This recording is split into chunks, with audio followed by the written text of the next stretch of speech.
Hey guys, Zara Fagan here with Minimalist Homeschooling, and I am coming to you today with your sort of weekly chat about reluctant learners. So, first of all, I do have new Simple is the New Smart podcast episodes out. Take a look at those, and another one is scheduled to drop tomorrow.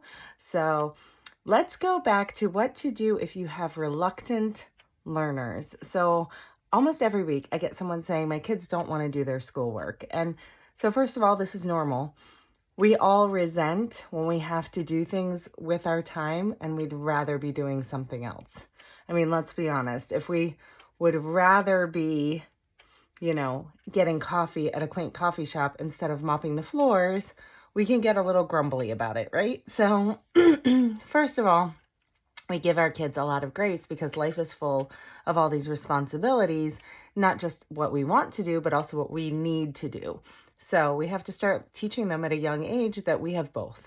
We have things that we need to do and things that we want to do, and we have to point out the value to them in those needs, right? So if we don't do this, then what's the consequence, right? So it's just a maturing and learning experience. Like it goes along with everything else we're teaching them, because we're not just teaching them math and English and science, we're also teaching them character and we're also teaching them about life. So there's that.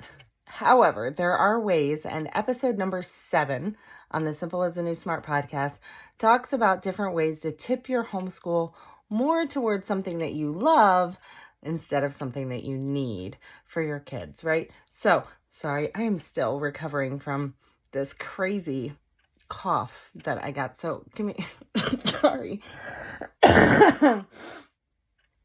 Sorry. So let me go over just a few things. A lot of times when kids are reluctant, it's because they're either struggling or they're bored. So if they're struggling or they're bored, reconsider your pace, right? So go back to review worksheets if they're really struggling, something that feels easy to them. If they are bored, try not doing every problem on the page or every page of the workbook or textbook. If they get every even numbered math problem right, they don't have to do the odd numbered ones, right? Something like that. Because our goal here is learning.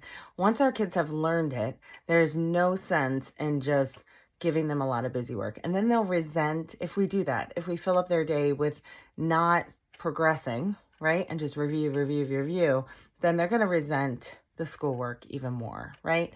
So the other thing to consider in addition to pacing is the format. So mix things up, pay attention to what your kids really like, even if it's not your preference. I try to say for every 2 needs, there's 1 love, right? So if we really need to learn math via a certain technique, and we really need to learn reading using a certain, curricula because it's what's going to be most effective, then maybe 2 days using the math curricula that really works, and then 1 day of logic puzzles or math games. Or if we do reading and math using the curriculum that, sorry, we just have to use it because this is what works, then the 3rd subject that we do that day is in a way that they love doing it. So field trips, hands-on activities, discussions. Maybe your kids love workbooks, but you can't stand them. I know I have kids who love workbooks. Maybe it's doing something, a game online. Maybe it's playing a board game with you. Whatever it may be, mix up your format. The last thing I'm going to say is give them some control over their day. Depending on their age, give them as much control in deciding what they're going to do when, and that sort of thing. And let them talk to you about what they prefer. And let them pick out the book they're going to read or whatever it may be, right? Give them options, give them a sense of control. They'll own it, and there'll be a lot less pushback than they feel like you're just sort of bulldozing them through a day that they didn't plan. Also, then help them own their free time.